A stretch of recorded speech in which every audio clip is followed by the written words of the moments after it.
గురుదేవ, మీ కృపా విందుచే నన్ను గట్టిపోత కంటే వెనముడి చేయండి. నాకు అన్ని రకాల కష్ట నష్టాలను సహించే శక్తిని మరియు నన్ను అన్ని రకాల స్వీయ ప్రతిష్ట వాంఛ నుండి విముక్తుని చేయండి. ఓ నాథ, ఓ ప్రభు, జీవులందరినీ సరైన రీతిని గౌరవించే శక్తిని ప్రసాదించు. అప్పుడే నేను శ్రీహరి దివ్యనామాలను గొప్ప పారవస్యంతో పాడగలుగుతాను. అప్పుడు నా అపరాధాలన్నీ అంతరిస్తాయి. ఓ నాథ, ఓ ప్రభు, ఈ భక్తుడు ఎప్పుడు మీ కృపకు పాత్రుడై కృతార్థుడవుతాడు. నేను అత్యంత దీనుడను, పతితుడను, మరియు నాకు ఎటువంటి శక్తి కానీ బుద్ధి కానీ లేదు. దయచేసి నన్ను మీ ప్రియ సేవకునిగా చేసుకును. నన్ను నేను పరిశీలించుకొని చూచినప్పుడు నాలో విలువైనది కనబడదు. కాబట్టి మీ కృప తప్పనిసరి. మీరు కరుణ చూపకపోతే నేను నిరంతరం రోధిస్తూనే ఉంటాను. నేను నా ప్రాణం సైతం నిలుపజాలను.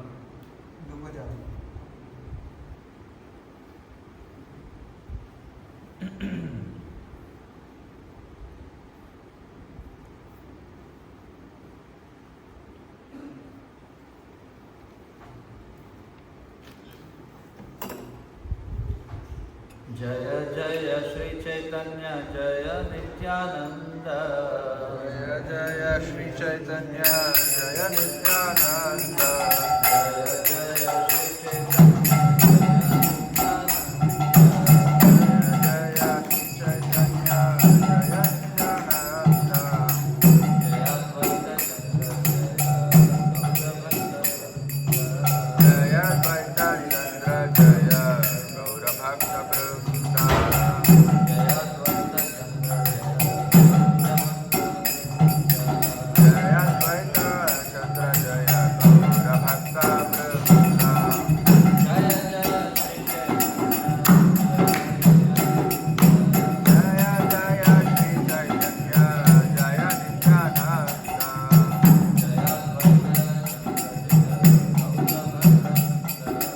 जय अद्वैत चंद्र जय अद्वैत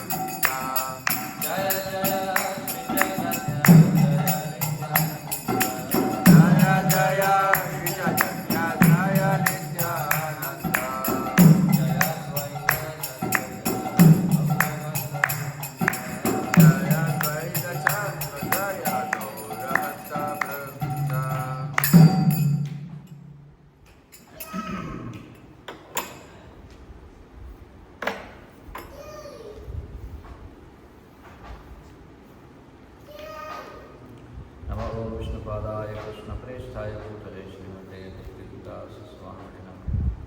नमो विष्णुपादाय कृष्णप्रेष्ठाय भूतले श्रीमते भक्तिवेदान्तस्वामिने नमः। नमस्ते सारस्वते देवे गौरवाणी प्रचारिणे निर्विशेषशून्यवादी पाश्चात्यदेशतारिणे। जय श्री कृष्ण चैतन्य प्रभु नित्यानंद श्री अद्वैत गदाधर श्रीवासादि गौरभक्तवृंद। हरे कृष्ण कृष्ण कृष्ण हरे हरे हरे राम राम राम हरे हरे।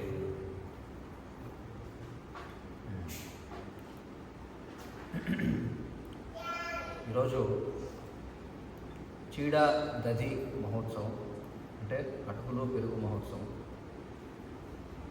కనుక మనం ఈరోజు చైతన్య చరితామృతం అంత్యలీల 6వ అధ్యాయం నుండి మనం చదువుదాం.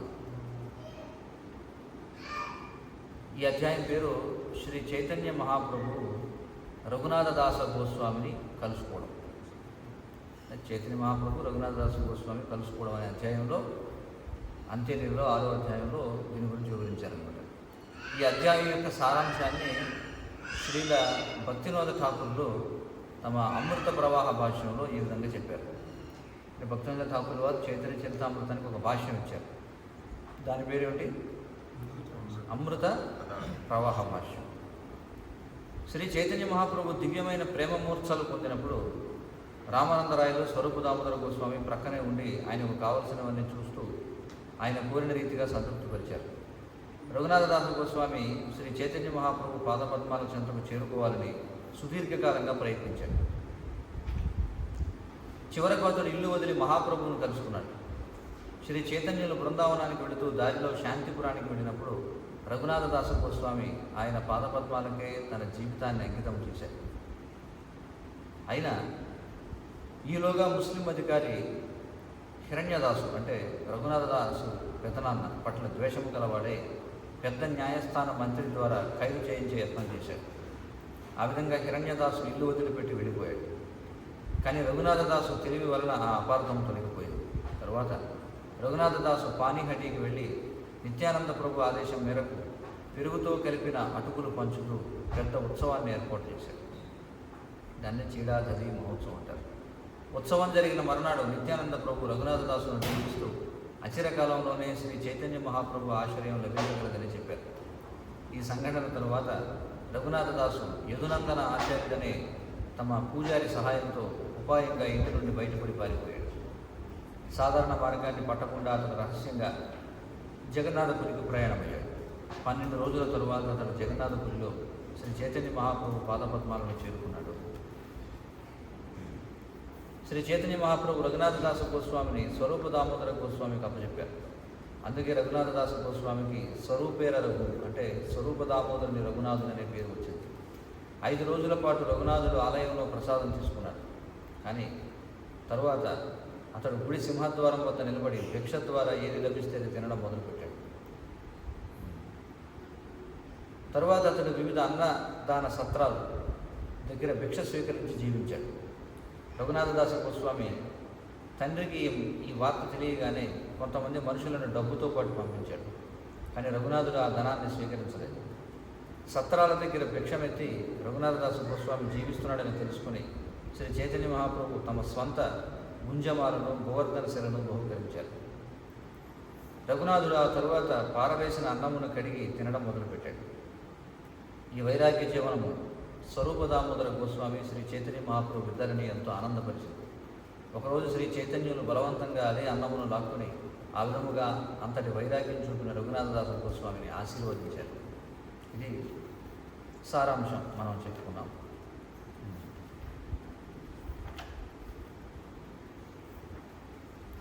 వాస్తవానికి ఈ అధ్యాయం చాలా పెద్దది. దాదాపుగా 329 శ్లోకాలు ఉన్నాయి. మనం పారాయణం చేద్దాం.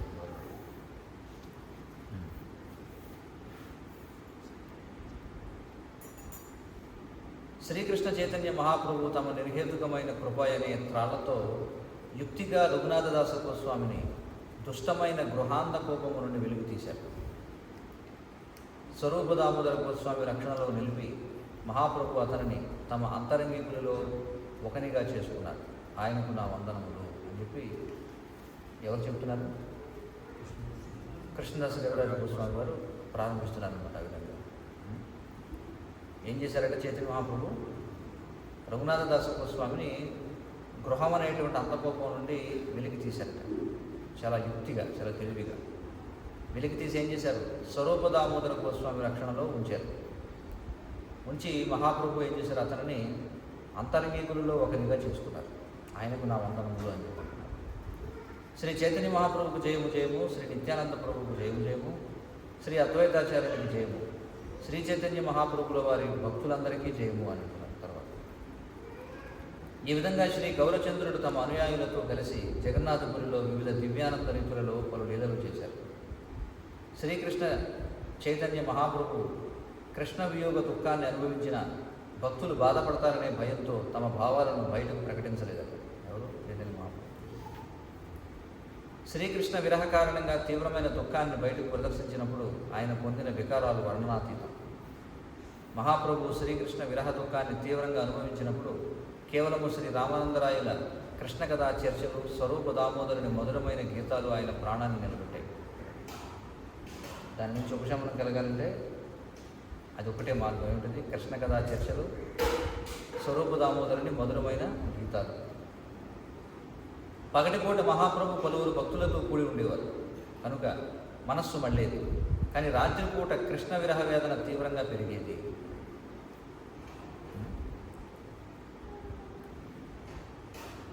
ఇద్దరు వ్యక్తులు అంటే స్వరూప దామోదర గోస్వామి, రామానందరాయలు మహాప్రభువుతోనే ఉండి కృష్ణలీలలకు సంబంధించిన వివిధ శ్లోకాలను పలుకుతూ, గీతాలను పాడుతూ ఆయనకు శాంతిని కలిగించేవారు.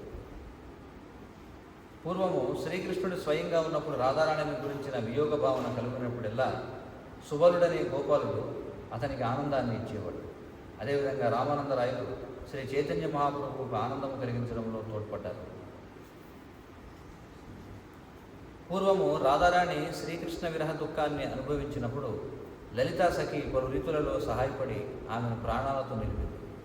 అదేవిధంగా శ్రీ చైతన్య మహాప్రభు రాధారాణి భావాలను పొందినప్పుడు స్వరూప దామోదర గోస్వామి ఆయన ప్రాణాలను నిలిపారు. రామానందరాయలు, స్వరూప దామోదర గోస్వామి వారిల సౌభాగ్యాన్ని వర్ణించడం అత్యంత కఠినం. వారిద్దరూ శ్రీ చైతన్య మహాప్రభు అంతరంగికులుగా ప్రసిద్ధి చెందారు. మహాప్రభు ఈ విధంగా తమ భక్తులతో కలిసి విహరించారు. ఓ చైతన్య భక్తులారా, ఇప్పుడు రఘునాథదాస గోస్వామి మహాప్రభువును కలుసుకున్న విధానంను వినండి. మొదలవు.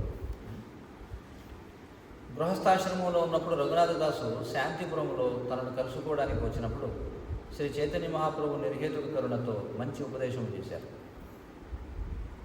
అంటే రఘునాథదాస్ గోస్వామికి అప్పటికే వివాహం అయిందన్నమాట. అప్పుడు రఘునాథదాసు నామమాత్ర వైరాగిగా అవడానికి బదులు మహాప్రభు ఉపదేశాన్ని పాటిస్తూ ఇంటికి తిరిగి వెళ్ళి అచ్చము డబ్బు మనిషిలాగా వ్యవహరించాడు. ఎందుకంటే ఏమన్నారంటే, చూడండి ఆయన నీకు పెళ్ళయింది, పెళ్ళైన వాడివి కాబట్టి నువ్వేదో వైరాగిలాగా ప్రవర్తించడానికి లేదు. గృహస్థుడు ఎలా ఉండాలి? డబ్బు మనిషిలా ఉండాలి. డబ్బు మనిషి అంటే డబ్బు సంపాదించేటువంటి వాళ్ళ ఉండాలి అని వ్యవహరించారు. అంటే ఆయన ఏమన్నాడంటే, వెంటనే నేను మీతో పాటు వచ్చేస్తానని చెప్పన్నాడు. కానీ లేదు, చైతన్య మహాప్రభు ఎవరిని ఆ విధంగా ప్రోత్సహించలేదు. రఘునాథదాసు అంతరంలో గృహస్థ జీవనం పట్లనైనా పూర్తిగా వైరాగ్యాన్ని పొందాడు. కానీ ఆ వైరాగ్యాన్ని అతను బయటకు ప్రదర్శించలేదు. దానికి బదులు అతడు అచ్చము సాధారణ వ్యాపారిలాగా వర్తించాడు. అది చూసి అతని తల్లిదండ్రులు సంతోషించారు. మావాడు బాగున్నాడు, చక్కగా ఉన్నాడు. శ్రీ చైతన్య మహాప్రభు మధుర నుండి తిరిగి వచ్చారనే వార్తను వినగానే రఘునాథదాసు ఆయన పాదపద్మాలను చేరుకోవాలని ప్రయత్నం చేశాడు. అంటే శాంతిపురం, ఈ మాయాపూర్ నుండి శాంతిపురం వెళ్ళే ఈ యొక్క మథుర వెళ్ళే దారిలో శాంతిపురం వస్తుందండి. జగన్నాథపురం నుండి ఆయన బెంగాల్ మీదుగా బృందావనం వెళ్ళేటప్పుడు శాంతిపురం గుండా వెళ్ళారు. వెళ్ళేటప్పుడు కలుసుకున్నాడు. కలుసుకొని లేదు నేను మీతో వచ్చేస్తానంటే ఆయన సముదాయించి వెనక్కి పంపేశారు. ఎలా ఉన్నావు అలాగే ఉంటూ సమయం వచ్చినప్పుడు నన్ను చేరుకుంది. కానీ మళ్ళీ తిరిగి వచ్చేటప్పుడు ఆయన వచ్చారనే వార్తను వినగానే రఘునాథదాసు గోస్వామి ఆయన పాదపద్మాలను చేరుకోవాలని ప్రయత్నం చేశాడు. ఆ సమయంలో ఒక ముస్లిం అధికారి సప్తగ్రామానికి పన్నులు వసూలు చేసేవాడు. ఆ సమయం రఘునాథదాసు పెదనాన్న అయిన హిరణ్యదాసు పన్నులు వసూలు చేయడానికి ప్రభుత్వంతో ఒప్పందం చేసుకున్నప్పుడు పన్నులు వసూలు చేసే ముస్లిం చౌదరి తన ఉద్యోగం పోయినందుకు అతని పట్ల ద్వేషాన్ని పెంచుకున్నాడు. అయితే రఘునాథదాసు గోస్వామి యొక్క పెదనాన్న పేరు ఏంటంటే హిరణ్యదాసు అన్నమాట. అంటే వీళ్ళది జమీందారుల కుటుంబం అండి. ఎవరిది? రఘునాథదాసు గోస్వామి. జమీందారులు అంటే ఎవరు? అది ఉర్దూ పదం అనమాట. జమీన్ అంటే భూమి, జమీందారు అంటే ఆ భూమికి గుత్తాధిపత్యం ఉన్నటువంటి వాడు. కాబట్టి ఆ భూమి అంతా కూడా అతనిదే. ఎవరైనా సాగు చేసుకోవచ్చు, పన్ను కట్టాలి. అది దాని. మరి అంతకుముందు ఏం చేసేవాడు? ఒక ముస్లిం అధికారి ఉండేవాడు దానికి. కానీ ఇప్పుడు ఏం చేశాడు? ప్రభుత్వంతో ఒప్పందం చేసుకుని హిరణ్యదాసు ఆ పని చేయడం మొదలుపెట్టాడు. కాబట్టి ఆ ముస్లిం చౌదరికి ఉద్యోగం పోయిందని చెప్పి అతని మీద ద్వేషం ఉంటుంది. హిరణ్యదాసు 20 లక్షల నాణ్యములు వసూలు చేసేవాడు. కనుక అతడు ప్రభుత్వానికి 15 లక్షల నాణ్యములు చెల్లించవలసి వచ్చేది. అయినా అతడు కేవలం 12 లక్షల నాణ్యాలు మాత్రమే ఇస్తూ ఆ విధంగా 3 లక్షల నాణ్యాలు ఎక్కువ లాభాన్ని తీసుకునేవాడు. ఇది చూసి త్వరకవాడైన ముస్లిం చౌదరి విరోధిగా అయ్యాడు. అంతే కదా, 3 లక్షలు వీటిని నొక్కేస్తున్నాడని చెప్పి విరోధిగా అయ్యాడు అనమాట. చౌదరి ఒక రహస్య జమా ఖర్చు వివరాలను ప్రభుత్వ ఖజానాకు పంపి అధికారిక మంత్రిని రప్పించాడు. అప్పుడు హిరణ్యదాసును ఖైదు చేయడానికి ఆ మంత్రి రాగానే హిరణ్యదాసు ఇల్లు విడిచి వెళ్ళిపోయాడు. అందుకే అతడు రఘునాథదాసును బందీ చేశాడు. ఏం చేశాడు? రహస్యంగా ఈ లెక్కలు ఇలా జరుగుతున్నాయి, మీరు మరి వెంటనే దృష్టి సారించాలి అని అతను వెంటనే నివేదిక పంపగానే ఒక అధికారి వచ్చాడు. అక్కడి నుంచి వీడు పట్టుకోవడానికి చూస్తున్నాడని తెలిసి వీడు ఏం చేశాడు? ఇంటి నుంచి పారిపోయాడు. దొరకలేదని చెప్పి ఏం చేశారు వాళ్ళు? అబ్బాయిని బందీ చేశారు, రఘునాథ దాసుని బందీ చేశారు. ప్రతిరోజు ఆ ముస్లిం రఘునాథ దాసును తిడుతూ, నీ తండ్రిని పెదనాన్నను తీసుకునిరా, లేకపోతే నేను నిన్నే శిక్షిస్తాను అని అనేవాడు. అంటే కిడ్నాప్ చేశాడు అనమాట. అంటే వీడు ఉన్నాడు కదా, వీడిని పట్టుకుంటే వాళ్ళే వస్తారు బయట. చౌదరి రఘునాథ దాసును కొట్టాలని అనుకున్న అతని ముఖం చూడగానే మనసు మారిపోయాడు. వాడు అతనిని కొట్టలేకపోయాడు. వీడినేం కొడతాం, చూస్తేనేమో సత్వంలో ఉన్నాడు వీడు. నిజానికి చౌదరి రఘునాథ దాసుకు భయపడేవాడు. ఎందుకంటే రఘునాథుడు కాయస్థ కులానికి చెందినవాడు. చౌదరి అతనిని నోటితో తిట్టినా కొట్టడానికి భయపడేవాడు. ఉన్నత కులం వాడు. ఇది జరుగుతున్నప్పుడు రఘునాథ దాసు పారిపోవడానికి ఒక ఉపాయం ఆలోచించాడు. ఆ విధంగా అతడు ఎంతో వినయంగా ముస్లిం చౌదరి పాదాల చెంత ఒక విన్నపం చేశాడు. అయ్యా, నా తండ్రి పెదనాన్న మీకు సోదరుల వంటి వారు. అన్నదమ్ములు ఎప్పుడూ ఏదో ఒకదానికి కొట్లాడుకుంటూనే ఉంటారు. ఒకప్పుడు అన్నదమ్ములు తమలో తాము కలహించుకుంటారు, మరొకప్పుడు ప్రీతి కలాపాలు కలిగి ఉంటారు. ఎప్పుడు ఎటువంటి మార్పులు కలుగుతాయో ఎవరో చెప్పలేరు. అందుకే ఈరోజు కలహించిన రేపు మీ ముగ్గురు శాంతిగా ఒక చోట కలిసి ఉంటారని నా నమ్మకం. ఎవరు? తండ్రి, పెదనాన్న, మీరు. నేను నా తండ్రికి ఏ విధంగా కొడుకునో నీకు అంతే. నేను నీ ఆధీనుడిని, నీవే నా పోషకుడివి అని చెప్పన్నాడు.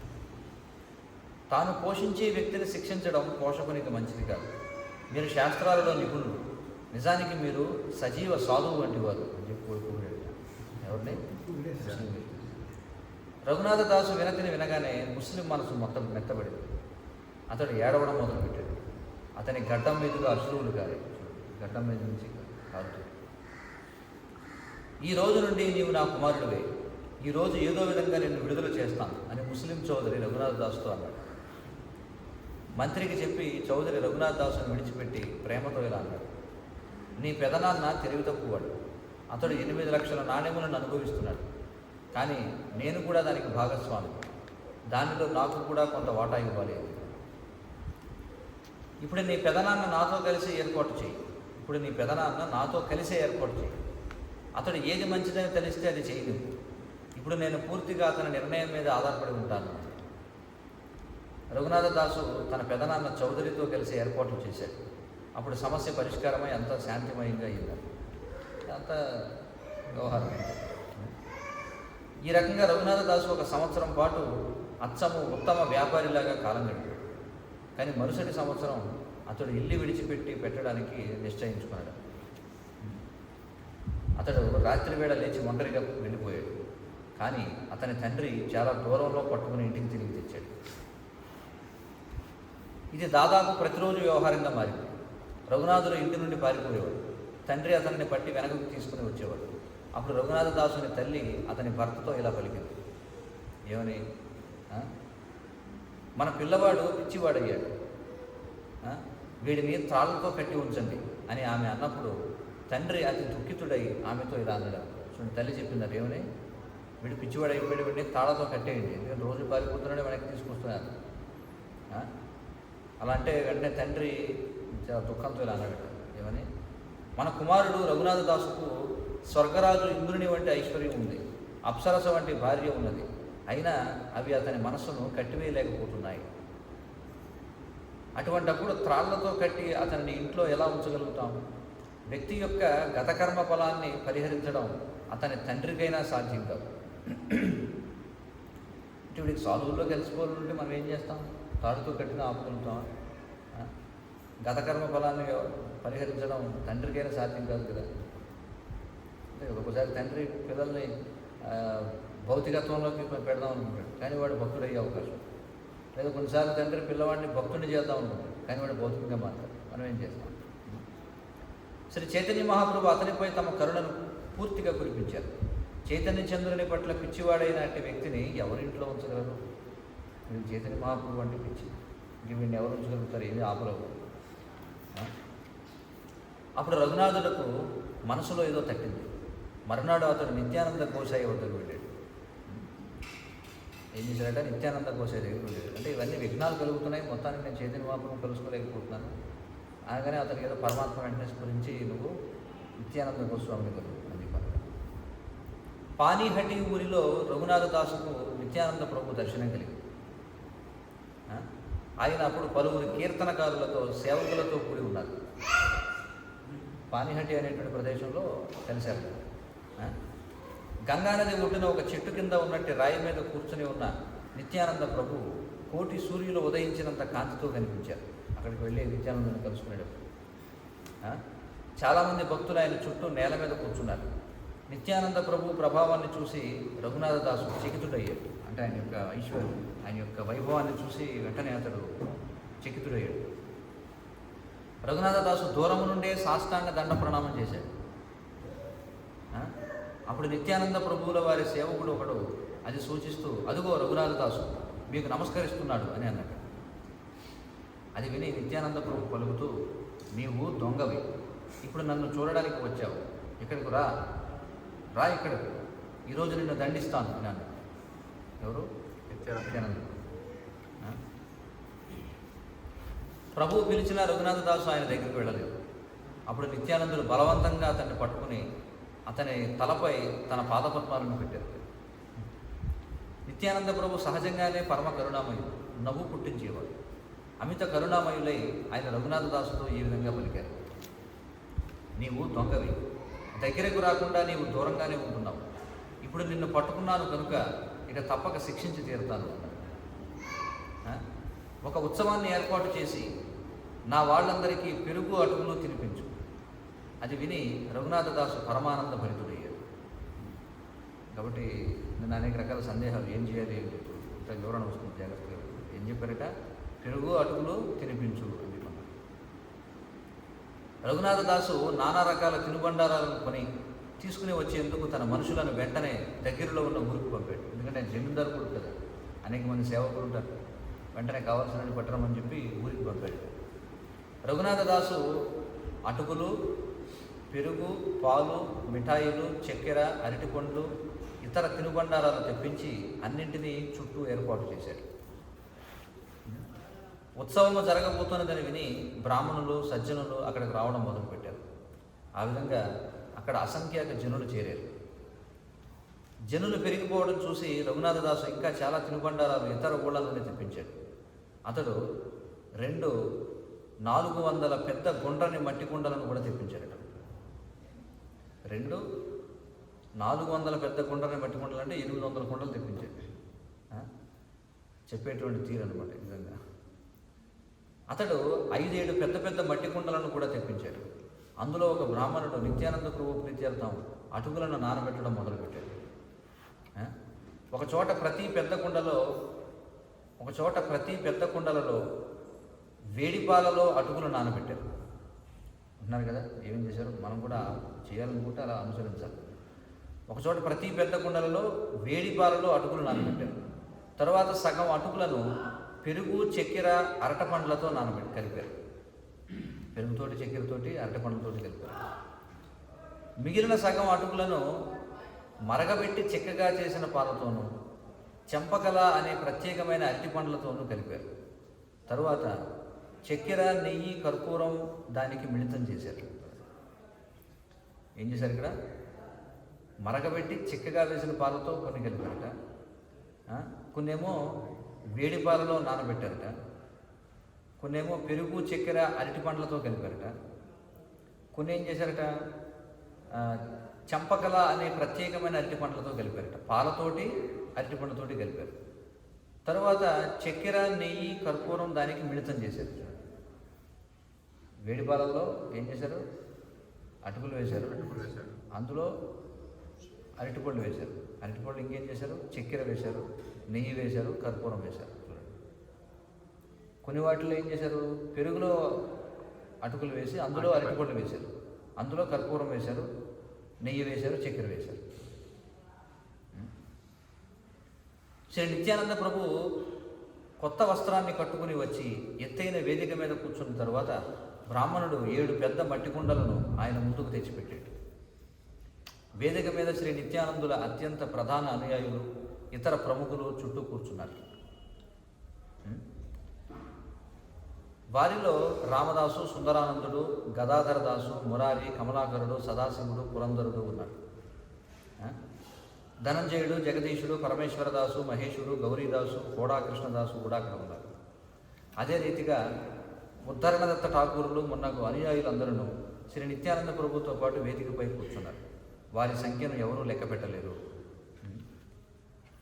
ఉత్సవ వార్తను విని పలువురు పండితులు, బ్రాహ్మణులు, పురోహితులు అక్కడకు చేరారు. నిత్యానంద ప్రభు వారందరినీ ఆదరించి తనతో పాటు ఎత్తైన వేదిక మీద ఆసీనులను చేయించారు. ప్రతి ఒక్కరికి 2 మట్టి కుండలను ఇచ్చారు. ఒక కుండలో చిక్కబెట్టిన పాలలో అటుకులు వేసి ఉన్నాయి. ఇంకొక దానిలో పెరుగుతో కలిపిన అటుకులు ఉన్నాయి. చూడండి, ముఖ్యంగా ఎందులో వేస్తున్నారు? ఇక్కడ పెరుగులో వేస్తున్నారు, మరగపెట్టినటువంటి పాలలో వేస్తున్నారు.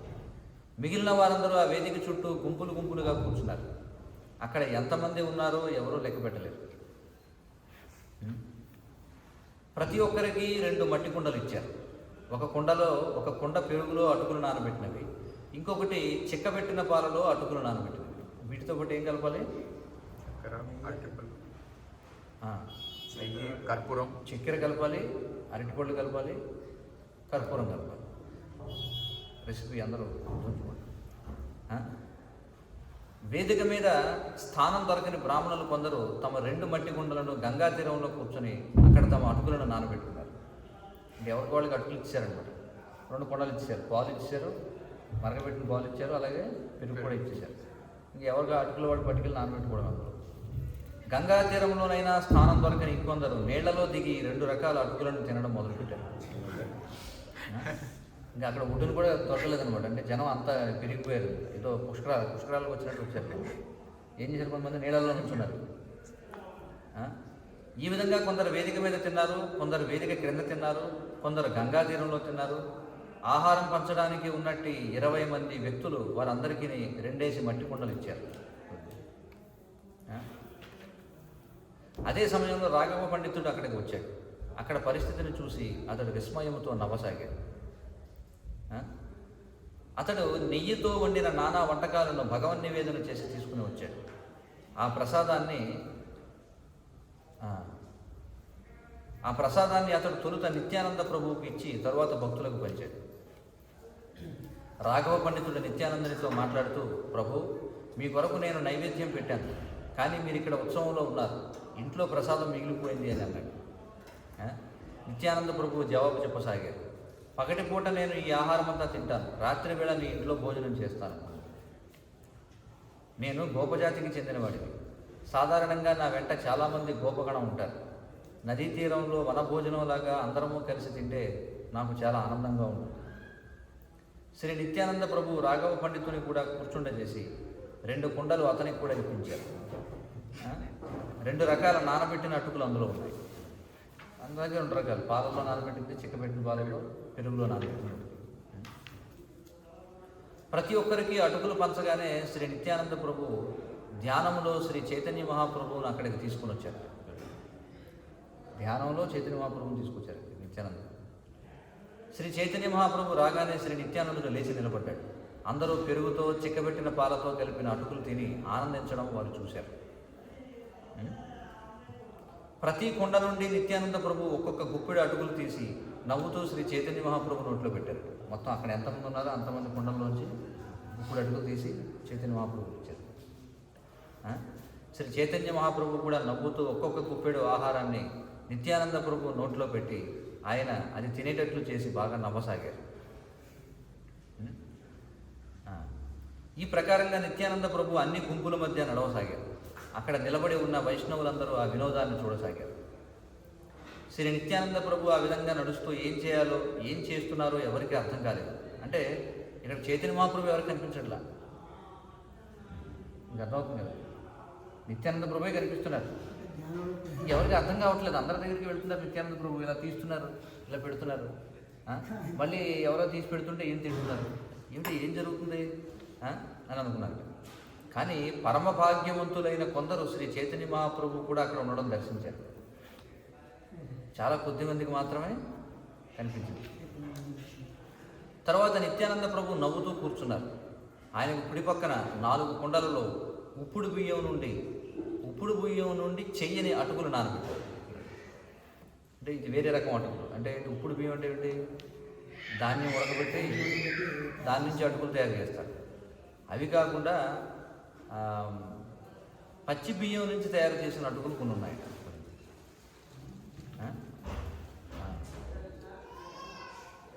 కాబట్టి 2 రకాల అటుకులు అనమాట. పచ్చి బియ్యం నుంచి తయారు చేసినవి. అందులో ఏం చేశారంటే పచ్చి బియ్యం నుంచి తయారు చేసిన అటుకులు నానబెట్టారట.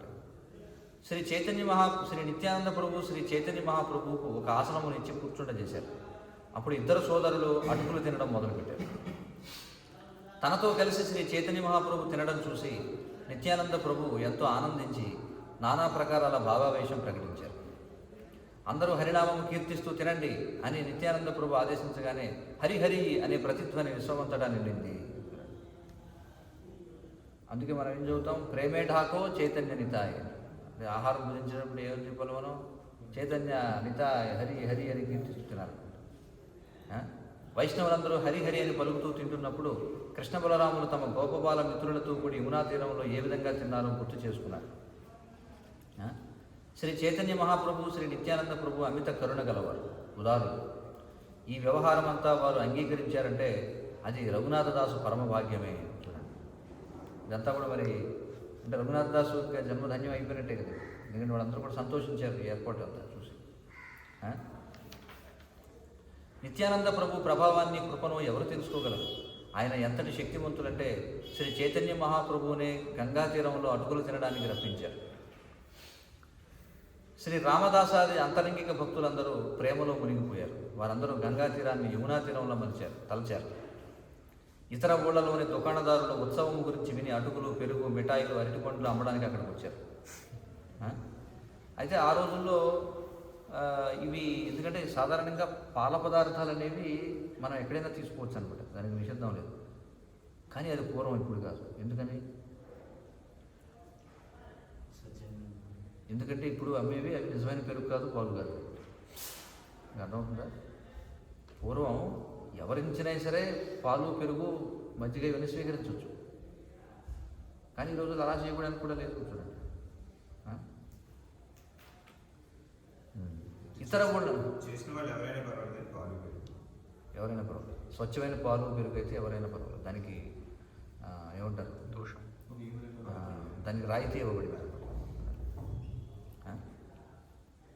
ఇతర ఊళ్ళలోని దుకాణదారులు ఉత్సవం గురించి విని అటుకులు, పెరుగు, మిఠాయిలు, అరటిపండ్లు అమ్మడానికి అక్కడికి వచ్చారు.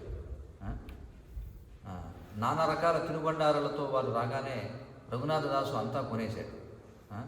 వారు తెచ్చిన ద్రవ్యాలకు తల చెల్లించిన తరువాత అతడు అదే ఆహారాన్ని వారికి తినిపించాడు. అయితే ఇక్కడ మనం చూడాల్సింది ఏంటంటే వాళ్ళందరూ కూడా నియమాలు పాటించేవాడు అనమాట. 4 నియమాలు ఇక్కడ మనకు గ్రహించాలి. చాలామంది అర్థం చేసుకోకుండా అప్పట్లో కొనుక్కు తిన్నారు కదా అని చెప్పి ఈ రోజుల్లో కొంతమంది అలా అనుకుంటారు. మనం కూడా కొనుక్కు తిందాం ఉంది కదా చేస్తున్నాం. కానీ ఆనాటి వాళ్ళు వేరు, ఇప్పుడున్న వాళ్ళు వేరు. అప్పుడు వాళ్ళు 4 నియమాలు పాటించేవారు. స్వచ్ఛతను కలిగి ఉండేది అంతా కూడా. అక్కడ జరుగుతున్న వినోదాన్ని చూడడానికి వచ్చిన వారికి కూడా అటుకులు, పెరుగు, అరటిపండ్లు తినిపించారు. నిత్యానంద ప్రభు తినడం పూర్తి చేసిన తరువాత చేతులు, నోరు కడుక్కొని 4 కుండలలో మిగిలిన ఆహారాన్ని రఘునాథదాసుకు ఇచ్చారు. ఏం చేశారంటే మిగిలిన ఆహారాన్ని రఘునాథదాసుకు ఇచ్చారు, ఉచ్చిష్టాన్ని. శ్రీ నిత్యానందుల వారి 3 పెద్ద కుండలలో మిగిలిన ఆహారాన్ని ఒక బ్రాహ్మణుడు ఒక్కొక్క ముద్ద చొప్పున భక్తులందరికీ పంచాడు. అంటే ఆయనకి ఉచ్చిష్టాన్ని అందరికీ పంచారనమాట. తర్వాత ఒక బ్రాహ్మణుడు పెద్ద పూమాలను తెచ్చి నిత్యానంద ప్రభు మెడలో వేసి ఆయన శరీరానికి చందనం పూశాడు. పూర్వం విధానం అనమాట. పెద్దవాళ్ళని ముందు వారిని, ఎవరైనా పెద్దవారు ఉంటే ముందు వారికి ఆహారాన్ని పెట్టి ముగిసిన తర్వాత వారికి మెడలో దండ వేసి వారికి గంధం అన్ని పూస్తారనమాట. శరీరానికి చందనం పూసేవారు. సేవకుడు కూడా తాంబూలము తెచ్చి సమర్పించగా నిత్యానంద ప్రభువు నవ్వి దానిని నమిలారట. తాంబూలం తెలుసు కదా అందరికీ. తమలపాకు, అందులో సున్నం, ఒక్క వేసి అవి దాన్ని తాంబూలం ఉంటాం. అప్పుడు నిత్యానంద ప్రభు స్వహస్తాలతో మిగిలిన పూమాలలను, చందనాన్ని, తాంబూలాలను భక్తులందరికీ పంచారు. శ్రీ నిత్యానంద ప్రభువుల వారి అన్నశేషాన్ని పొంది రఘునాథదాసు పరమానందముతో దానిని కొంత తిని మిగిలినది తన వారికి పంచాడు. ఈ విధముగా నేను అటుకులు, పెరుగుతో కూడిన సుప్రసిద్ధ మహోత్సవ సంబంధములో శ్రీ నిత్యానంద ప్రభువుల లీలలను వర్ణించాను. ఇందులో ఎక్కడ కూడా మామిడి పండు ప్రస్తావన వచ్చింది ఎక్కడన్నా? లేదు. మామిడి పండుని పెరుగులో కలిపినట్టుగా ఎక్కడన్నా ఉందా? లేదు. ఎందుకంటే ఆయుర్వేదం ప్రకారం నిషిద్ధం అనమాట. అయితే అరటిపండు కొంతవరకు మేలు, ఎందుకంటే అందులో అది ఆమ్లం ఉండదు కాబట్టి. కానీ మామిడి పండులో ఆమ్లం ఉండదు, అంటే యాసిడ్ ఉంటుంది అది ఉండదు కదా. అరటి పండులో అది ఉండదు కాబట్టి దానికి కొంత మినహాయింపు ఇవ్వచ్చు. కాబట్టి ఈరోజు సాయంత్రం ఏర్పాటు చేయాలనుకుంటే ఇప్పుడు అర్థమైంది కదా ఎలా చేయాలో, ఆ విధంగా చేయండి, మీరు చేయగలిగింది. నిత్యానంద ప్రభు తర్వాత విశ్రాంతి తీసుకుని సాయంత్రం కాగానే రాఘవ పండితుని మందిరానికి వెళ్ళి భగవన్నామ సంకీర్తనం ప్రారంభించారు. అయితే ఇక్కడ మనం ఒక విషయాన్ని గ్రహించాలి. సరే, ఇప్పుడు ఇలా చెప్పారు, ఉత్సవం చేయమన్నారు కాబట్టి మనం కూడా ధనం పెట్టి మనం కొని చేయొచ్చు. కానీ మనం చూడాల్సింది ఏంటంటే అక్కడ స్వచ్ఛత అనేది చాలా ముఖ్యం. మన స్వచ్ఛమైనటువంటి పెరుగు లభిస్తే, స్వచ్ఛమైనటువంటి పాలు లభిస్తే మనం తీసుకొచ్చి చేయొచ్చు. అర్థమవుతుంది. అయితే మనం సరే ఇప్పుడు మనం కేవలం ఈ విధంగా చేస్తే మనకి భగవత్ ప్రేమ లభిస్తుందా అంటే లభిస్తుంది. ఎప్పుడంటే మనం ఆ విధంగా స్వచ్ఛమైనటువంటి పెరుగును, స్వచ్ఛమైనటువంటి పాలను, స్వచ్ఛమైనటువంటి అటుకులను, చక్కెరను, వీటన్నిటినీ, అరటి పండ్లను భగవంతుడికి మనం అర్పించగలిగే స్థితికి రావాలి. స్థితికి రావాలంటే మనం ఏం చేయాలి? ఏం చేయాలి? గ్యాదర్ చేయడం కదా, అవన్నీ మనమే ఉత్పత్తి చేయాలి. అదే విషయం. ఇంకా అర్థమవుతుందా లేదా? అంటే ప్రతిదానికి సంబంధం ఉంది. అంటే గోవులను సేవించాలి. గోసేవ చేయకుండా పాలు ఎలా వస్తాయి చెప్పండి? గోసేవ చేయకుండా పాలు వస్తాయా? రావు. మరి ఈ ఉత్సవానికి సరైన సమయానికి మనకి అరటిపండ్లు రావాలి అంటే మరి దాని వెనకాల ఎంత ప్రణాళిక ఉండాలి. మనం దాన్ని ఆలోచించే ముందే మనం అరటి చెట్లు పెట్టుకోవాలి. పెట్టుకుంటే గెలలు వేస్తాయి పలానా సమయానికి. చూడండి, ఇది కృష్ణ చైతన్యం. కృష్ణ చైతన్యం అంటే సరే కొనుక్కు రావడం అనేది ఒకటి, స్వచ్ఛమైనవి దొరికితే కొనుక్కు రావచ్చు. కానీ మనం చేయాల్సింది ఏమిటంటే ఊరికే ధనం ఉంది కదా అని చెప్పి మనం ఊరికే చేయడం కదా. మనం ఏం చేయాలంటే స్వచ్ఛమైనది భగవంతుడికి అర్పించాలి. కాబట్టి మనం గోసేవ చేయాలి. అందుకే ఈ వర్ణాశ్రమ ధర్మం అనేది చాలా ముఖ్యం. అది ఉంటేనే మనం స్వచ్ఛమైనవి భగవంతుడికి అర్పించగలం. ఎందుకంటే భగవంతుడికి తెలుసు కదా, అంటే మనం స్వచ్ఛంగా తయారు చేసినటువంటిది ఏదైతే ఉందో అది మనం కొద్దిగా అర్పించినా భగవంతుడు సంతోషిస్తాడు. అలా కాకుండా స్వచ్ఛత లేనిది మనం ఏదో లీటర్లో లేకపోతే ఏదో కొనుక్కొచ్చేసి ప్యాకెట్లు కత్తిరించి తెచ్చేసి అందులో వేసి బజార్ నుంచి ఏవో తెచ్చేసి కలిపేసి పెడితే మనం అనుకోవచ్చు భగవంతుడు చాలా సంతోషిస్తారేమో. కానీ మనం ఆ స్థాయికి వెళ్ళాలి. అది ఆరంభంలో స్థాయి, సరే అందరికీ తెలియజేయడం. కానీ తర్వాత మనం ఏం చేయాలంటే భక్తుల్ని ఎప్పుడూ ఇలా కొనుక్కురావడానికి ప్రోత్సహించడం కాకుండా ఇందులో మనం అప్పుడు కృష్ణ ప్రేమ అనేది మనకి అవకాశం అవుతుంది. మరి ఒక పాలు ఇవ్వాలంటే దానికి ఎంత సేవ చేయాలి? మా ఏరియాలో అటుకులు బియ్యం నానబెట్టి ఓట్లు వేసి దంచేవాడు. దాన్ని మామూలు చేతిలో కాకుండా డెంకలు అవుతుంది, దాంతో దంచి అటుకులు తయారు చేసేవాడు. దాని పేరు ఏమంటారు? దాన్ని ఏమంటారు? దాన్ని డెంకి అంటారు. ఢెంకి అని రూపాయలు కూడా చెప్తారు. దాన్ని ఢెంకి అని ఏమంటారంటే భక్తుడు ఎక్కడున్నా సరే భగవత్ సేవలో ఉంటాడనే దానికి ఉదాహరణగా అని ఏమంటాడంటే మీరు ఢెంకిని మీరు నరకానికి తీసుకెళ్ళినా స్వర్గానికి తీసుకెళ్ళినా అది చేసే పని అదే అండి. అలాగే జీవుల యొక్క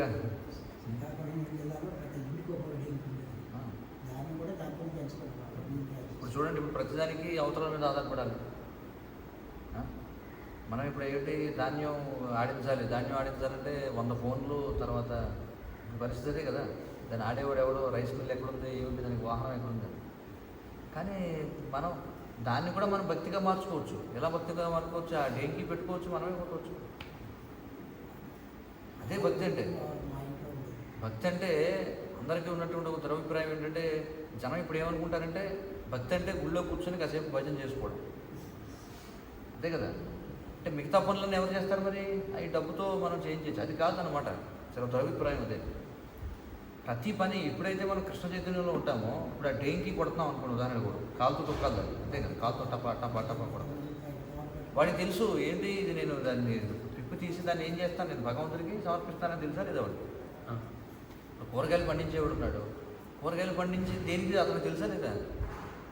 లేకపోతే పువ్వులు మనం మొక్కలకి సేవ చేస్తున్నాం, గోవులకు సేవ చేస్తున్నాం, ఆవుకు పేడ తీసుకున్నాం, లేకపోతే ఇవన్నీ చేస్తున్నాం. సో అది భక్తి అన్నమాట. అంటే దురదృష్టవశాత్తు ఏమేమో తప్పుడు ప్రచారం జరుగుతుంది. ఇప్పుడు ఏమిటంటే మీరు ఏమైనా చేయండి, ఏదైనా పర్వాలేదు, మీరు నగరాల్లో మీరు లక్షల రూపాయలు జీతాలు సంపాదించండి, ఆన్లైన్లో ఆర్డర్ పెట్టండి, ఇది కావాల్సి వచ్చేసుకుంటారు. జనం ఏమనుకున్నారంటే మనం ఎందుకు ఇవన్నీ పనులు చేయాలి, అలా అయిపోయింది అనమాట. ఏదో బ్లింకిట్ లేకపోతే ఇంకోటి ఏదో అమెజాన్లో అది చేయించి ఆర్డర్ పెట్టి వెంటనే పెరుగు వచ్చేస్తుంది, లేకపోతే ఆర్డర్ పెట్టి పాలు వచ్చేస్తాయి, అటుకులు వచ్చేస్తాయి, కలిపి పెట్టేద్దాం, మనం చక్కగా అందరం ఇక్కడ కూర్చొని మనం కథా కాలక్షేపం చేద్దాం అనుకున్నాం. ఈ మగసిరి కథ వచ్చిందంటే మొత్తం అంతా వాళ్ళకి ఈ బాధపడమే అన్ని రకాల కాబట్టి ఇది సరైన సమయం మృగశిర కార్తీక పెట్టాలి. చెప్పేది ఏంటంటే భక్తి అనేది చాలా సులభం అన్నమాట. చూడండి, చాలా సులభం. మనం చేయాల్సిందల్లా ఇందులో ఎవరి గుణానికి ఏం తగినదో ఆ పని చేయాలి. కొంతమంది గోవుల్ని బాగా సేవించగలరు, కొంతమంది వ్యవసాయం బాగా చేయగలరు, కొంతమంది పూల మొక్కలు వాటిని చక్కగా చేసుకోగలరు, కొంతమంది వంట చేయగలరు, కొంతమంది శుభ్రం చేయగలరు, కొంతమంది పాత్రలు కడగలరు. మొత్తం అన్ని స్వభావాల వాళ్ళు ఇందులో నిమగ్నం కావచ్చు, అవునా కదా. కొంతమంది క్షవరం చేయగలరు బాగా, అంతే కదా. ఇప్పుడు ఎవరి పనుల్లో వాళ్ళు ఉంటారు, తలమునకలే ఉంటారు. తలమునకలే ఉన్నప్పుడు వాడు ఏదో సమయంలో వస్తాడు, ఒకటి రెడీగా ఉంటాడు అనమాట. ఎప్పుడు వచ్చినా సరే గీయడానికి సిద్ధంగా ఉంటారు. సేవ అది కృష్ణ చైతన్యం. అందులో దీన్నే దైవ వర్ణాశ్రమం అంటారు. కొంతమందికి బట్టలు ఉతికేవాడు ఒకడు ఉంటాడు, చాకలివాడు. అది అన్యమైన వృత్తి ఎలా అవుతుంది, అది కూడా భగవత్ సేవ అవుతుందా లేదా. కాబట్టి శ్రీల ప్రభువుల్లో దాన్ని స్థాపించాలన్నమాట, దైవ వర్ణాశ్రమం. మంగళవాడు తర్వాత ఇది మరి పాత్రలు తయారు చేయని కుమ్మరివాడు కావాలి, కుండలు కావాలి. చూడండి, ఎన్ని కుండలు కావాలి. లోహపు వృత్తి చేసేవాడు కావాలి, బట్టలు నేర్చేవాడు కావాలి. ఇవన్నీ చాలా ఆనందంతో సహజంగా ఎవరి మీద ఆధారపడకుండా చేసే కార్యాలు, ఉన్నా కదా. చెప్పండి, వీటికి ఎందుకు విద్యాలయానికి వెళ్ళాల్సిన అవసరం ఉంది? వీటికి ఏమైనా చదువుకోవాల్సిన అవసరం ఉందా? లేదు. తండ్రి కొడుకు నేర్పుతాడు అంతే. విద్యాలయానికి ఎవరు వెళ్ళేవారంటే బ్రాహ్మణులు వెళ్ళేవారు, క్షత్రియులు వెళ్ళేవాళ్ళు. వైశ్యులు ఏ రోజు వెళ్ళి ఆ రోజు వచ్చేసేవాడు కనుక. వైశ్యులంతా డే స్కాలర్స్ అన్నమాట, అర్థమవుతుంది. కానీ బ్రాహ్మణ క్షత్రియులు మాత్రం రెసిడెన్షియల్లో ఉండాలి, గురుకులంలో ఉండాలి. కాబట్టి ఇది మనం అర్థం చేసుకోవాలన్నమాట. శ్రీల ప్రభువుల కోరుకున్నది అది. ఎందుకంటే ముందు కష్టం అనమాట. అందుకే బ్రహ్మచర్య ఆశ్రమం అంటే దాని అర్థం ఏంటంటే వ్యక్తి తర్వాత జీవితంలో బతకగలగడానికి కావాల్సినవన్నీ నేర్చుకోవాల్సినటువంటిది బ్రహ్మచర్య ఆశ్రమం. అంటే రెండు, అక్కడ ఆధ్యాత్మికంగాను భౌతికంగాను రెండు కావాలి కదా. మనం శరీరం ఉంది కదా మనకి, భౌతిక శరీరం. మరి శరీరాన్ని పోషించుకోవాలి కదా మనం. కానీ ఈ రోజుల్లో ఏమైపోయిందంటే బ్రహ్మచర్య ఆశ్రమంగా అందరూ ఏమంటే అక్కడంతా తత్వం చర్చించడం అందరి వల్ల అవ్వదు. అది అందరి వల్ల అవ్వదు, అన్ని పనులు అందరూ చేయలేరండి. అందుకే ప్రభుపాదుల వారు ఏమన్నారంటే, సరే ఇప్పటికి ఆయన చివరి శ్వాసలో ప్రభుపాదుల వారు చెప్పింది అదే. ఆయన శరీరాన్ని విడిచిపెట్టే ముందు దీని గురించి మాట్లాడారు. దాన్ని మనం చేయాలి, ఎందుకంటే ఆయన తెలుసు పతనం అయిపోతారు, అందులో ఉండలేదు, సాధ్యం కాదు. ఎందుకంటే వ్యక్తి సత్వగుణంలో ఉంటే తప్ప ఈ యొక్క నియమాలను కూడా పాటించగలుగుతాడా చెప్పండి. దాన్ని కొనసాగించగలగడం అంటే తపస్సు చేయాలి. తపస్సు అందరి వల్ల కాదు. కానీ అందరూ కూడా భగవద్ధామం వెళ్ళొచ్చు సులభంగా. ఎలా? స్వకర్మణ తమభ్యర్చ్య సిద్ధిం విందది మానవాః. స్వకర్మణ తమభ్యర్చ్య అంటే వ్యక్తి తాను చేసేటువంటి పని ద్వారా భగవంతుణ్ణి అర్చించడం ద్వారా. గురుమహారాజు వచ్చినప్పుడు గురుమహారాజుకి మాట్లాడుతుంటే చర్చలో చెప్పాము ఏమంటే, మహారాజుకి ఈ భవనం మీరు వస్తున్నారని తెలిసి అప్పటికప్పుడు మేము అందరం కలిసి చేసాం. మహారాజు వెంటనే ఏమన్నారు, స్వకర్మణ తమభ్యర్చ సిద్ధిం విందతి మానవ. చాలా ఆనందించాను. సాధారణంగా అందరూ ఏమనుకుంటారంటే, అదే బ్రహ్మచారులు ఇవన్నీ చేయాలి, వెళ్ళి విరాళాలు సేకరిస్తే ఎవరినో పనివాడిని పెట్టుకుని చేయించుకోవచ్చు కదా, తెలుసు కదా. విరాళాలు సేకరించవచ్చు, ఎవరినో మనుషులు తీసి పెట్టవచ్చు. కానీ విరాళాలు సేకరించాలన్నా దానికి కూడా ఒక గుణం ఉండాలి. అందరూ విరాళాలు కూడా సేకరించాలి. సో దానికంటే మేలైనది ఏమిటి అంటే, మనం చేయగలిగితే ఆ పని మనమే చేయాలి. అదేనమాట భక్తి అంటే. అది దురదృష్టవశాత్తు మొత్తానికి ఏదో ఒక విధంగా ఈ అత్యంత అంటే ముఖ్యమైనటువంటి సూత్రం భక్తులలో వెళ్ళడం లేదు, బుర్రలో వెళ్ళడం లేదు. అంటే వాళ్ళు ఎంతవరకు ఏంటంటే ఎక్కడో కంపెనీల్లో చేసి లేకపోతే ఏవేవో పనులు చేసి ఎంతవరకు ఆదివారం వచ్చి ఏదో కార్యక్రమంలో కాసేపు అటు ఇటు ఏదో భజన చేసి కాసేపు వాళ్ళతో పిచ్చపాటి మాట్లాడుకుని కాసేపు ఏదో వీలైతే రెండు గంతులు వేసి ప్రసాదం తీసుకొని మిగిలితే ప్యాక్ చేసుకుని వెళ్ళిపోవడం ఇదే అనుకున్నారు తప్ప ఎంతవరకు. అరే నువ్వు నేరుగా చేయొచ్చు భగవంతుడు సార్. అప్పుడు అది ముఖ్యం అండి. అందుకే మనం చెప్తాం అన్నీ అందరూ కూడా నేర్చుకోవాలి. గోసేవ నేర్చుకోవాలి, వ్యవసాయం నేర్చుకోవాలి. అందుకే భవిష్యత్తులో భగవద్చిత్తం అయితే ఇంటికి చెప్పలేదు నేను ఈరోజు చెప్తున్నాను ఏంటంటే వర్ణాశ్రమ కళాశాల ఏర్పాటు చేయాలి ఒక సంకల్పం ఉండాలి.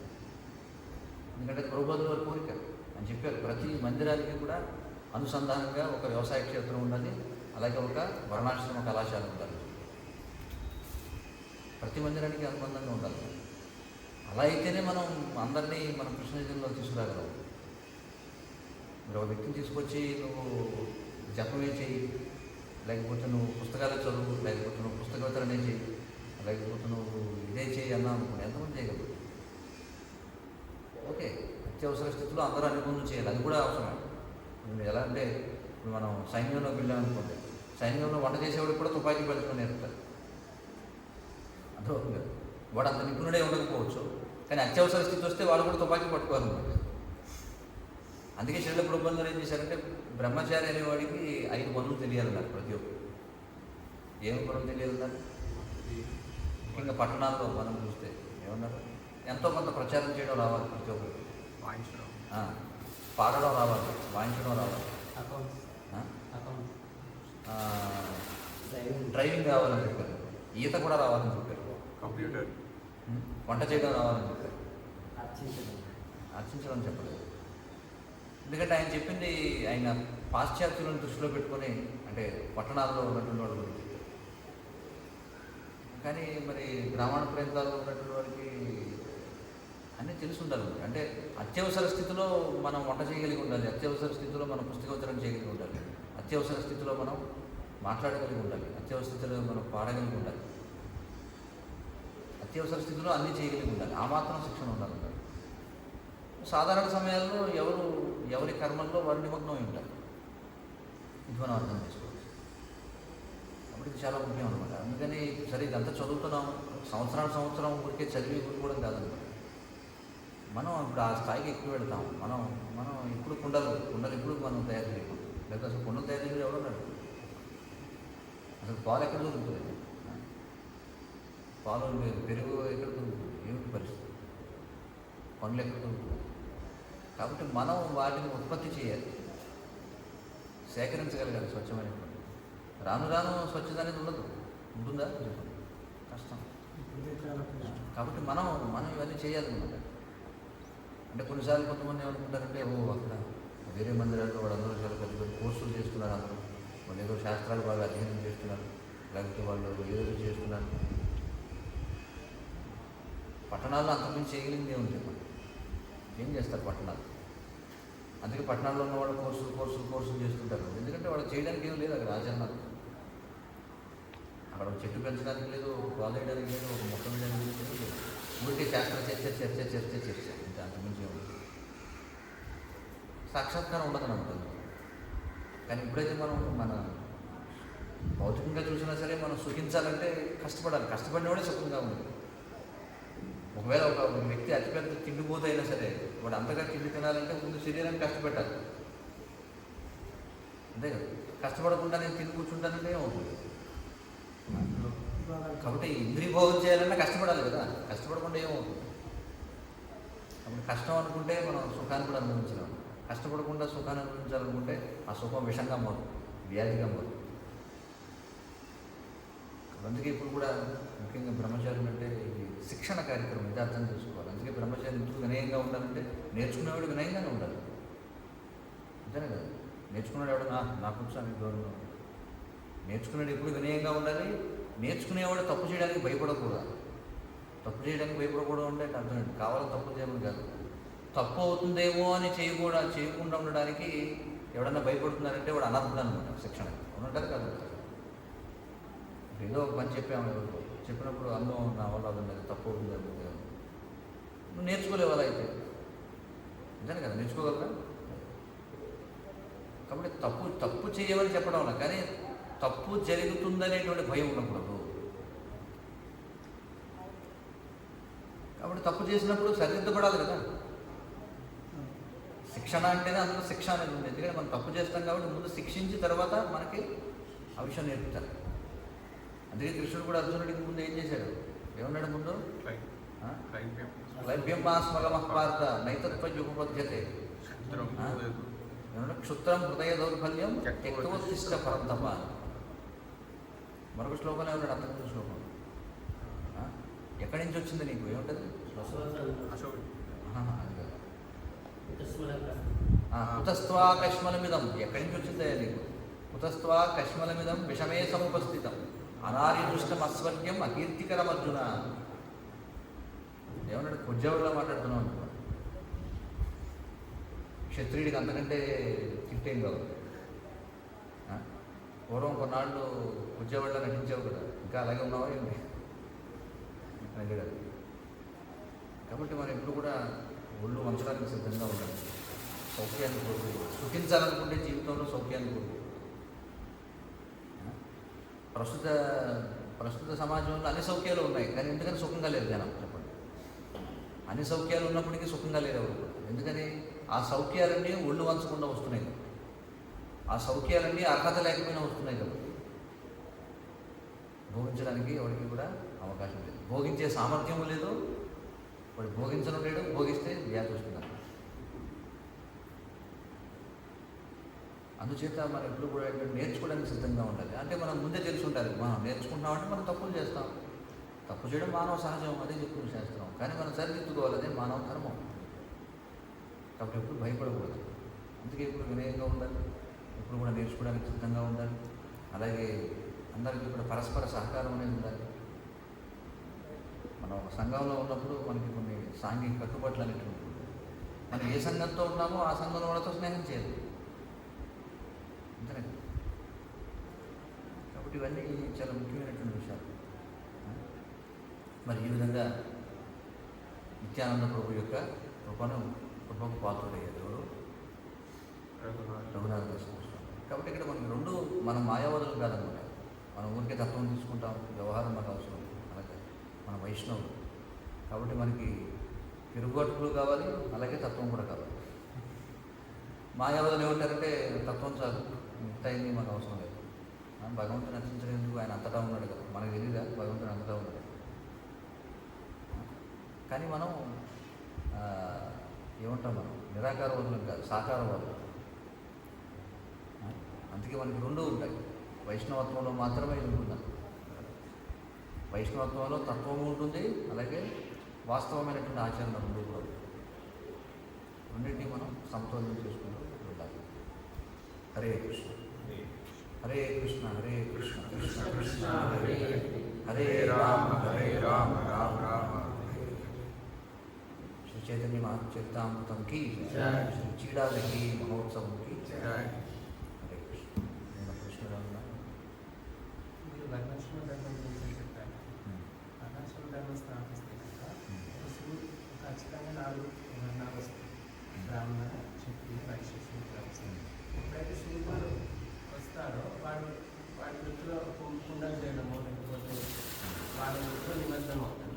నిమగ్నమైనప్పుడు వాళ్ళ లోపల కనుక ఆధ్యాత్మిక జ్ఞానంగా ఎక్కువగా ఉన్న వాళ్ళు ఉంటే, వాళ్ళ ఆసక్తి బ్రాహ్మణ స్థాయిలో ఉంటే వాళ్ళకి అసలు వేదిక దొరకదు కదా. ఈ విధంగా చూస్తే వేదిక దొరక్కపోవడం అనేది కలియుగం మొదలైన తర్వాత వచ్చింది. అది కలి కల్మషం. భాగవతంలో చాలా స్పష్టంగా చెప్పారు. పూర్వం అలా లేదు. పూర్వం ఉదాహరణ చూస్తే భాగవతంలో ఎన్నో ఉన్నాయి. అర్థమవుతుంది. నేను చెప్పేది ఏమిటంటే, నారదుడు ధర్మరాజుకు చెప్తారు ఏమిటంటే, యస్య ఇల్లక్షణం ప్రోక్తా పుంసో వర్ణాభివ్యంజకం ఇది అన్యత్రాపి దృశ్యేత తత్తేనైవ నిర్దిశేత్ అని అన్నారు. అంటే ఏమన్నారంటే, యస్య ఇల్లక్షణం ప్రోక్తా అంటే ఎవరికి ఈ లక్షణాలు ప్రోక్తా చెప్పబడ్డాయి. అంటే ఎవరికి ఈ లక్షణాలు అంటే అర్థం ఏంటి? ఏ వర్ణం వాడికి, ఏ ఆశ్రమం వాడికి ఏ లక్షణాలు అయితే చెప్పబడ్డాయి. ఓకేనా? యస్య ఇల్లక్షణం ప్రోక్తా పుంసో వర్ణాభివ్యంజకం అంటే వివిధ వర్ణాలకు చెందినటువంటి వారి యొక్క పురుషులు ఎవరైతే ఉన్నారో వారికి ఎవరెవరికి లక్షణాలు చెప్పబడ్డాయి. ఇది అన్యత్రాపి దృశ్యేత అంటే వాటిలో ఒకవేళ ఆ వర్ణానికి సంబంధించిన లక్షణం కాకుండా అన్యత్రమైనటువంటి లక్షణం కనిపించింది అనుకోండి, తత్తేనేవ వినిర్దిశేత్ అన్నారు. అంటే వాడు ఏ లక్షణం కనిపిస్తే ఆ లక్షణానికి సంబంధించిన వాడిగానే పరిగణించాలి, కానీ వాడు జన్మించినటువంటి దానికి చెందిన వాడిగా పరిగణించకూడదు అని చెప్పారు. స్పష్టంగా ఉంది శాస్త్రాలు. గతం కాబట్టి ఈ వర్ణాశ్రమం అనేది ఇది డైనమిక్ అనమాట. డైనమిక్ అంటే మారుతూ ఉంటుంది. అయితే రెండు ఉన్నాయి, స్టాటిక్ అండ్ డైనమిక్. ఎప్పుడైతే పద్ధతులన్నీ కూడా ఇది ఏదైతే గర్భాధాన సంస్కారం ఇవన్నీ కూడా చక్కగా పాటింపబడుతూ ఉందనుకోండి, ఆ వర్ణంలో ఉన్నవాడు ఆ వర్ణం వాడే పుడతాడు. అర్థమవుతుంది. కానీ సహజం కర్మ కౌంతయ్య కృష్ణుడు చెప్తున్నాడు కదా, ఏమిటి సుదోషమపి నచ్చింది, అన్నింటిలో దోషం ఉంటుంది. అంటే దాని అర్థం దోషం అనేది అన్ని చోట్ల ఉంటుంది. కాబట్టి వేరే లక్షణాలు ఉన్నవాడు కూడా కనిపిస్తారు కదా. కనిపించినప్పుడు ఏమంటున్నారు, వాడికి ఏ లక్షణం కనిపించిందో వాడిని ఆ లక్షణం వాడిగానే పరిగణించమంటారు. వాడిని ఆవర్ణస్తుడిగానే పరిగణించాలి, అంతే తప్ప వాడు చాలా స్పష్టంగా కృష్ణుడు చెప్తున్నాడు. భగవద్గీత 2 సార్లు చెప్పాడు. ఏమని? గుణకర్మ విభాగం. వాడి గుణాన్ని వాడు చేసేటువంటి పనిని బట్టి మనం నిర్ణయించాలి వాడు ఏ వర్ణం వాడు. మరి రామాయణం మహాభారతంలో చూసినట్టయితే ఇక్కడ ఇద్దరు వ్యక్తులు, ఒకటి శంభు కవర్ చేస్తారు శ్రీరాముడు, ఇంకొకటి చూసినట్టయితే విదురుని చూసినట్టయితే సింహాసనం ఇవ్వదు. విదురుడికి లక్షణాలు అప్పటికి చెప్తాడు వ్యాసుడు, ఇంకా లక్షణాలు మాత్రం చాలా ఉన్నతంగా ఉంటాయి, కానీ సింహాసనం అర్హత ఇవ్వదు. మరి ఇక్కడ శంభు కవద విషయానికి వస్తే ఇది ఎలాంటిదంటే, అక్కడ శంభుకుడు అనేవాడు సూర్యుడు, వాడు తపస్సు చేస్తూ ఉంటాడు, తలకిందులుగా తపస్సు చేస్తూ ఉంటాడు. వాడు ఎందుకు తపస్సు చేస్తున్నాడు అంటే పరబ్రహ్మ సాక్షాత్కారం కోసం కాదు, వాడు పార్వతీదేవి యొక్క భర్త స్థానాన్ని పొందడం కోసం తపస్సు చేస్తున్నాడు. ఎవరు? శంభుకుడు అనేటువంటి అంటే శివుడి స్థానాన్ని ఆక్రమిస్తాం, అర్థమవుతుంది కదా. అందుకే అర్హత లేనటువంటి వాడికి మనం శిక్షణ ఇస్తే ఏమవుతుంది, దేనికి పడతాడు. అందుకే రాముడికి శిరచ్ఛేదనం చేశారు. అలాగే మీరు చూస్తే ఏకలవ్యుడు గురించి కూడా మీరు చూస్తే, ఏకలవ్యుడు అందరూ పొగుడుతారు అన్నమాట. ఏకలవ్యుడు ఈ శిక్షణ అంతా పొంది తర్వాత ఏం చేశాడు తెలుసా?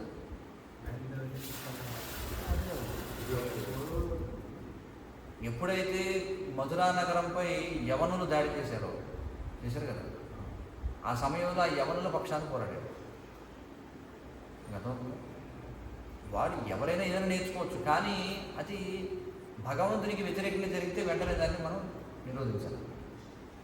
ఇంకొక ఉదాహరణ విదురుడు చూడండి. మనం చూస్తే విదురుడు చూడండి, విదురుడు రాజు కాలేకపోయినా మనం అనుకుంటాం ఏమిటంటే విదురుడికి మరి పాలనా బాధ్యతలు ఇవ్వలేదండి. వాస్తవానికి విదురుడికి ఇంకా ఉన్నతమైన స్థానం ఇవ్వబడింది, బ్రాహ్మణ స్థానం ఇవ్వబడింది విదురుడికి. ఎందుకని? క్షత్రియుడికి ఉపదేశాలు చేసేది ఎవరు? బ్రాహ్మణుడు. మరి ఎవరు ఉపదేశాలు చేశారు? ధృతరాష్ట్రుడు. ఎవరు చేశారు? విదురుడు చేశారు. మరి విదురుడికి బ్రాహ్మణ స్థానం కట్టుకుంటే విదురుడు సూత్రాన్ని కడుపుని జన్మించినప్పటికీ అతని క్షత్రియ లక్షణాలు లేవు, ఏమున్నాయి? బ్రాహ్మణ లక్షణాలు. ధర్మం ఇంకా ఉన్నత స్థానం కట్టుకుంటే. పైగా విదురుడు కూడా కోరుకోలేదు నేను ఎప్పుడు కూడా రాజ్యాన్ని పాలించాలి, ఎందుకంటే అతను అప్పటికే ఆత్మసాక్షాత్కారం కలిగినటువంటి వాడు. ఆ టైంలో ఇంకా వర్ణసంకరణం లేదనుకుంటున్నారు. ఏ ప్లేస్లో కూడా ఆ విధంగా ఉండాలంటున్నారు. దాదాపుగా ఉండేది, కొద్దిగా అటు ఇటు ఉంటాయి, ఉండదు కానీ మ్యాక్సిమం ఫాలో అయ్యేవారు. శత్రులో ఉండాలంటున్నారు వాడు.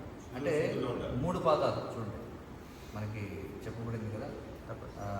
సత్యయుగంలో ధర్మం 4 పాదాలపై ఉండేది, అంటే 100% ఉండేది. సత్యయుగంలో వర్ణాశ్రమ ధర్మం లేదు. సత్యయుగంలో వర్ణాశ్రమ ధర్మం లేదు అసలు. ఎందుకంటే అందరూ కూడా హంస అనేటువంటి వర్ణానికి చెందినవాడు, అంటే అందరూ పుట్టుకతో పరమహంసలు అనుకుంటారు. అందుకే సత్యయుగంలో మనం చూస్తే ఈ భూమి మీద ఉండేటువంటి వాళ్ళు ఎవరైతే ఉన్నారో వాళ్ళు ఎవరు వండుకునేవారు కాదు, వాళ్ళు ఎవరు ఇల్లు నిర్మించుకునేవారు కాదు. ఎందుకంటే సహజంగా లభించిన పండ్లు తినేవారు, వెళ్ళి గుహల్లో జీవించేవారు, చెట్ల కింద ఉండేవారు. కానీ సత్యయుగం చివరికి వచ్చేటప్పటికి కొంతమందికి ఆలోచన పుట్టిందట, వండుకుంటే ఎలా ఉంటుందని, దీన్ని వేడి చేసి తింటే ఎలా ఉంటుంది, ఒకటికి ఇల్లు అనేది కట్టుకుంటే ఎలా ఉంటుందని ఆలోచన వచ్చింది. వెంటనే ఋషులకు అర్థమైంది, ఒక యుగం అయిపోయింది, త్రేతాయుగం రాబోతుందన్నమాట. అప్పుడు ఏం చేశారంటే త్రేతాయుగంలో వర్ణాలు విభజించారు. కాబట్టి త్రేతాయుగంలో వర్ణాశ్రమ ధర్మం పటిష్టంగా ఉండేది. ద్వాపర యుగానికి వచ్చేసరికి అది క్షీణించింది కొంతవరకు. ఈ కలియుగానికి వచ్చేసరికి ఇంకా పూర్తిగా వస్తాం. అది ప్రభుపాదుల వారు చెప్తారు. కలియుగం ప్రారంభమైన తర్వాత మొట్టమొదటిగా దాడి చేసింది దేని మీద అంటే వర్ణాశ్రమ వ్యవస్థ మీద. అదే కదా బాగుతున్నాం మనకి. ఆ శృంగి అనేటువంటి బ్రాహ్మణ పనుడు ఏం చేస్తాడు, నేను బ్రాహ్మణుణ్ణి అన్నాడు, అయిపోయింది అక్కడ. ఎందుకని నేను బ్రాహ్మణుని అనుకున్నాడు, నా తండ్రి బ్రాహ్మణుడు. అక్కడ మొదలైంది. ప్రభుపాదులు స్పష్టంగా రాస్తారు, అతడితో మొదలైంది అంతా. కాబట్టి మనం బయట సమాజం సంగతి పక్కన పెట్టినా కనీసం భక్తుల వరకు ఒక వ్యవస్థ అనేది ఉండాలి. అది ప్రభుపాదులు అంటే భక్తి చేయాలనుకున్న వాడైనా కనీసం ఈ వ్యవస్థ అనేది ఉండాలి, లేదంటే చాలా కష్టం. నేను పూర్తిగా స్థాపించలేం మనం కలియుగం, కానీ కనీసం ఆ వైపుగా ఎంతవరకు మనం వెళ్ళినా అంతా మనం ప్రశాంతంగా చేయొచ్చు అనుకుంటున్నాం. అదొకటి. హరే కృష్ణ. ఇంకేమైనా కృష్ణ శ్రీ చైతన్య చరితామృతంకి జై. శ్రీ ప్రభుపాదకి జై.